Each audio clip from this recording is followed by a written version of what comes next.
Have you called Aunt Harriet? Maybe she stopped off there on her way home from school. That's the first place I tried. I've checked everywhere between here and the school playground. I stopped at the ball field and the donut shop, and none of the neighbors have seen her either. John, we've got to call the police. You're probably... Wait, is Tammy's piggy bank gone? What? Why didn't I think of this earlier? She's run away. Can I have her bedroom? Jessica. Don't you see, ever since we delivered that Thanksgiving basket to one people, she's been babbling about that cripple kid. What cripple kid? You know, the one with spina something. Spina bifida? Yeah, that's it. She said she's going to take him her piggy bank because he needed help. Tammy's the one that needs help. Jessica, go see if her piggy bank's gone. Yes, ma'am. Now, sweetheart, don't worry. Tammy's just probably out playing with one of her friends somewhere.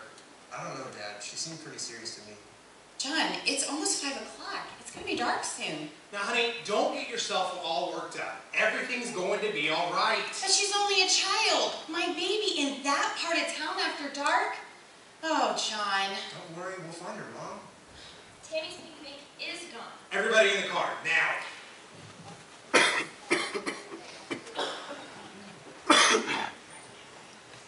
No time was wasted getting into the car.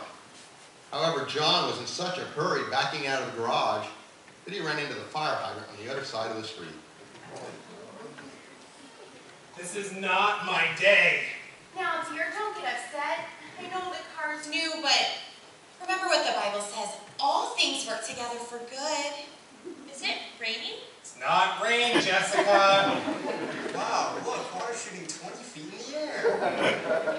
John, we've got to get going. I'm trying to get going, but the bumper must be hooked on the stupid fire hydrant. But you don't have to take it on me. Dad, does it matter if the trunk's filling up with water? So embarrassing. My feet are all wet. There's water all over the floor. It's up to my ankles. Jeannie, you take the wheel. Everybody else, out of the car. But I'll get soaked. You're all wet anyways. Hurry up, you two, and help me push.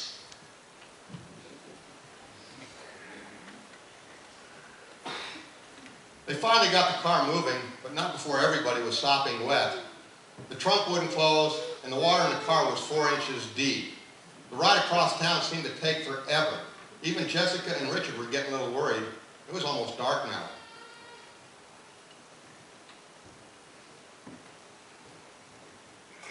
I should have called the police before I left the house. Just one more block and we'll be there. But what if she's been kidnapped? Tammy will be fine, Mom.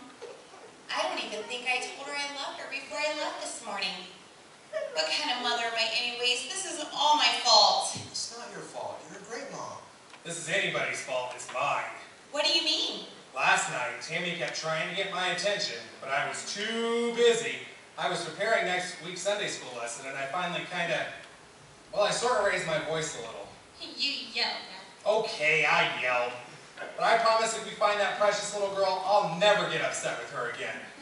I think I see her. Where? Where is she? Yeah, that's her skipping down the sidewalk. Oh, praise the Lord. Skipping? How do you like that? Scares the living daylight out of us, ruins our car, makes me late for my deacon's meeting, and aha, I've got a good idea.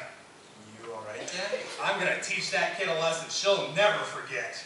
What are you going to do? Quiet, everyone.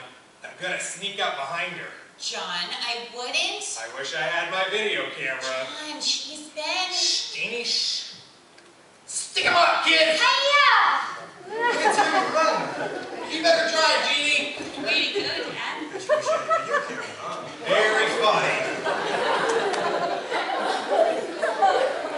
I tried to warn you. She's been learning self-defense in master clubs on Thursday nights. Really didn't hurt all that bad anyways. I'm just trying to build up her confidence a little bit. Anything you say, dear. Tammy, it's me, Dad. Dad, boy am I glad to see you. You won't believe what just happened. Get in the car. This huge, ugly, big That was terrible. I'm glad you're all right. Me too. I sure hope I didn't hurt him too badly. Only his pride, dear. Never mind. What's all this water in the car? And who left the trunk open? I'll explain all of that later. But first of all, I want you to explain What are you doing out here all by yourself? I went to see Toby. Who's Toby? He's Mrs. Johnson's little boy. He's really cute, Dad, and smart too. And he's not a baby like the card said. He's just little and can't walk because he's got a hole in his back. Are you making this up? It's true. In fact, sometimes Toby gets too much water in his head. The doctor has to drain it out. Wow, really? Cross my heart. He's been in the hospital 11 times. Poor thing. How'd you find out all this? Toby told me after I gave him my piggy bank. You gave Toby your piggy bank? Yeah, so he'd be able to buy something to eat after the turkey was gone. He's real skinny, Dad. Tammy, you've got a soft heart, just like your grandma. Dad, I've been thinking, why can't we help the Johnsons? What do you mean, help? You know, find Mr. Johnson a job, and their house is a mess. Everything's broken. You can fix anything, Dad. It's just not that simple, dear. We don't even know these people. Mr. Johnson probably doesn't even have a car to get to work. Couldn't you drive him? Honey, I'm glad you have a tender heart, but what you're asking would require a great deal of time and money. Honey, these people, they don't even know the basics of personal hygiene. Personal what? She means they're dirty. I was giving that some thought. Mom, you're such a great housekeeper. Couldn't you teach Toby's mommy how to clean house and stuff? You talk to her, John. Tammy, what your mom is trying to say is that these people are just not like us. They have no breeding. Breeding? You mean like Grandpa's cows? That's why it's one of the farm. Tammy, we have to worry about our testimony, and these people, they might have some very bad habits. They're different than we are. What's wrong? Nothing. What is it, Tammy? I was just thinking about the verses I have to say for the Christmas program. What verses? Something about being like Jesus and humbling ourselves and forgetting our reputation and being servants. That's Philippians chapter 2. I hope someday I'm as smart as you, Dad, and can understand what the Bible is talking about. I guess I had it figured out all wrong.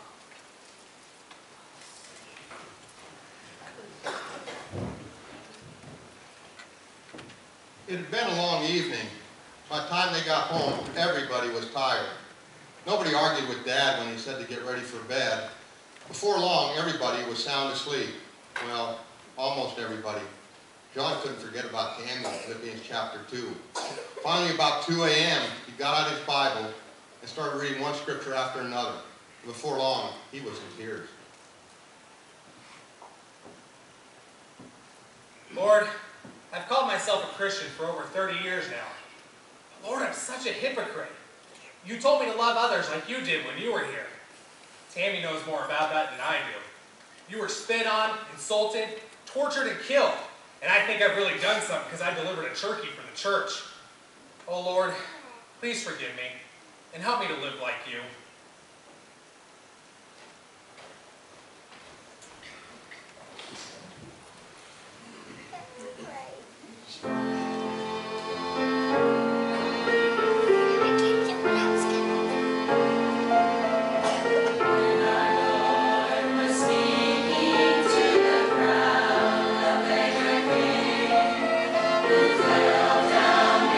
Before Christ and call of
was serious about wanting God to change his heart.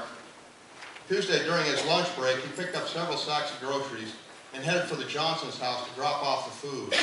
When he'd get no one to answer the door, he just walked in. The living room was dark, except for an eerie glow given off by a small TV that was blaring loudly. The floors were covered with trash. There was cockroaches everywhere. On a bare mattress lay a dirty, frail little boy about 5 years old. His hair was long and matted. He had on a dirty t-shirt and his feet were blue as coals. Mrs. Johnson was asleep on the mattress next to her son, and her husband Pete was sitting on the floor in front of the TV. John had never seen such human misery. That evening, he returned with his family, and after giving Toby warm pajamas, John fixed the refrigerator while Jeannie prepared dinner. Richard, Jessica, and Tammy began the long process of cleaning up the house. The next day, John paid a visit to my office. Back then, Ebenezer Scrooge and myself had a lot in common. My company had grown from one employee.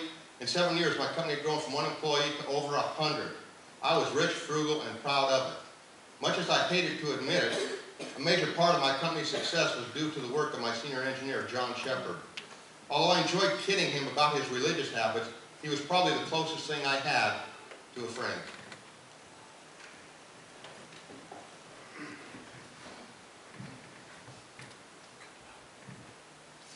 Morning, Bob. You got a second? Morning, John. Come on in. Hey, that new design, it's perfect. Like I say, you want a job done right, give it to John. Yeah, thanks, Bob. Say, I have something I want to talk to you about. Shoot. Well, I was thinking, since we moved into the new building, you've spent a lot of custodial services. Yeah, nobody's more aware of that than I am. Well, then maybe it's time we hired a full-time custodian. No, that's not a bad idea. Got somebody in mind? Good help is hard to find these days. That's what I want to talk to you about. Great, if he's okay by you, he's hired. It's not that simple. Huh? He's not dependable. He has no skills. I can't think of a single good thing to say about him. But I'm willing to stick on him like glue to make sure he follows through. Are you serious? I'm afraid so. Okay, who's this guy to you? He's who I might be, but for the grace of God. If this was anybody else, I'd laugh him right out of this office. But if hiring this guy is going to satisfy some religious whim of yours, be my guest. Thank you, sir. But if anything happens, I'm holding you totally responsible. Yes, sir. You won't regret this. I hope. Oh, one more thing. I worked out a budget for him. You thought of everything, didn't you? I know it might seem a little steep, but he's got a lot of hospital bills, and, well, I'm willing to take a 10% decrease in pay to help cover it. You would do that for some derelict? The Lord has really convicted me of my sin. I don't believe this. You spend more time at church than I spend at home. You know what the other engineers around here call you? St. John. If you're a sinner, I'm the Easter Bunny. Going to church doesn't make anybody into a Christian. The only way to become God's child is to accept Him and receive His free gift of salvation. By God's grace, I've done that. That's more like it, so what's the hassle about? When Jesus came to earth, He gave everything He had to help others. His time, His money, and even His life. And He commands His followers to do the same, to love others just like He did. John, if I ever saw that kind of Christian, I might become one myself. Now, what great preacher's been filling your head with these notions? No theologian, just a little girl. About the pay cut, I think I can spring for this. I wouldn't want you to become the martyr. Not yet. But remember, I'm holding you personally responsible for this guy. Yes, sir.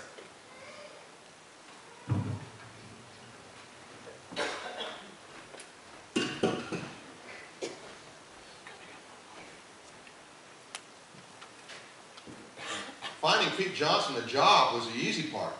Teaching him the value of hard work, that was going to take a little more effort.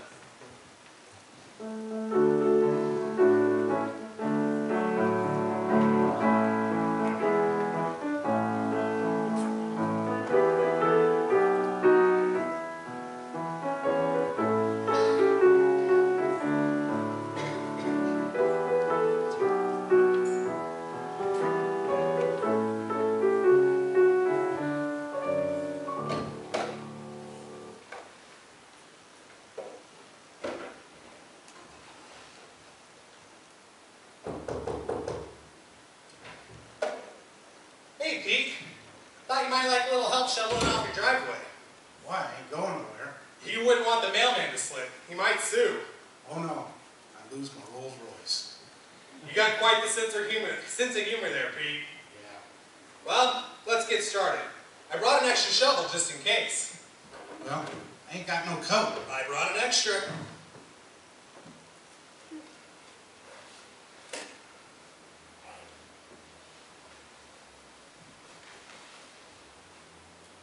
Ain't got no gloves. No problem. I don't suppose. One hat coming right up.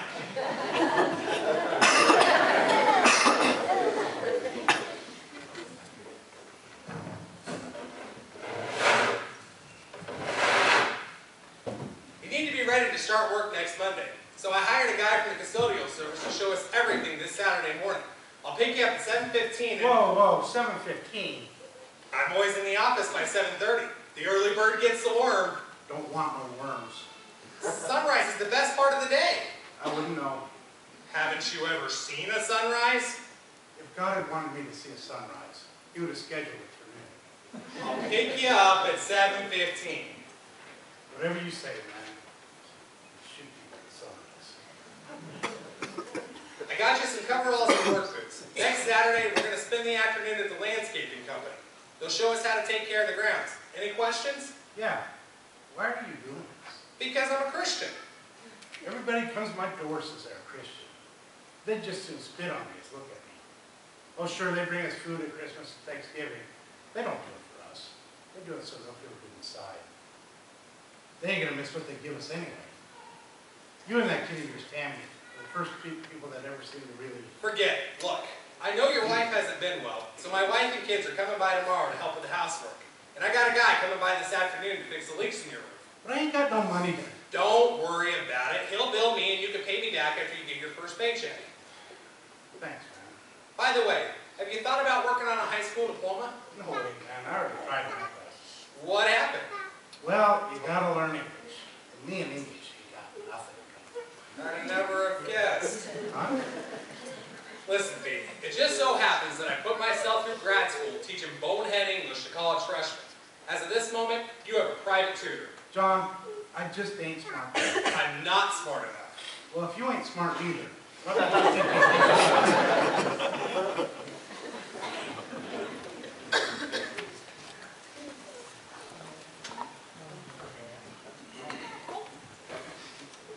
Well, it's a season to be jolly, but for the shepherd family, it was a season for work. John's biggest job was getting Pete out of bed each morning. Jeannie would pick up the kids after school and head for the Johnson's house with a carload of food, brooms, mops, soap, and plenty of air freshener. They wouldn't have time this year to make all the fancy baked goods they usually did, or to browse the malls for those special gifts for each other. But yet, as the Christmas music began to be heard everywhere, they felt more in the Christmas spirit than they ever had before.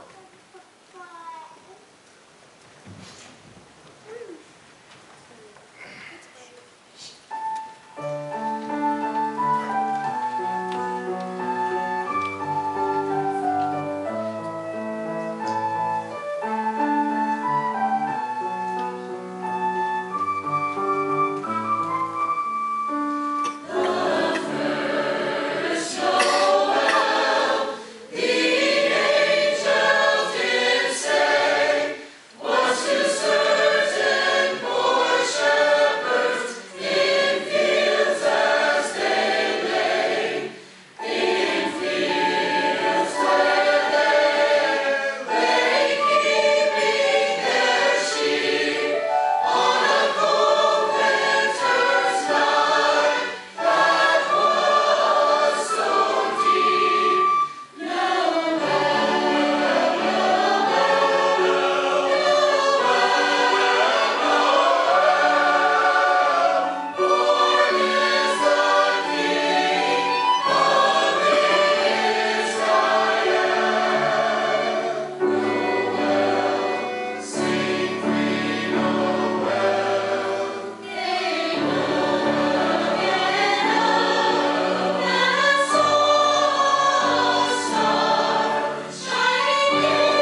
this experiment to last more than a week. But it had been 4 weeks since John asked me to hire Pete, and I saw no signs of him giving up. What surprised me even more was the change I saw taking place in Pete Johnson, and it irritated me. I really don't know why. I suppose I always had the hypocrisy of Christians as my own excuse for rejecting Christ. But yet here was a Christian who was willing to sacrifice a great deal to make a change in one person's life, and he stood to gain nothing in return. As long as I live, I'll never forget that frosty December morning as I stood gazing out my office windows at all the dreary life of snow and ice. The realization suddenly hit me. The most desolate thing on that bleak winter's morn was my cold, cold heart.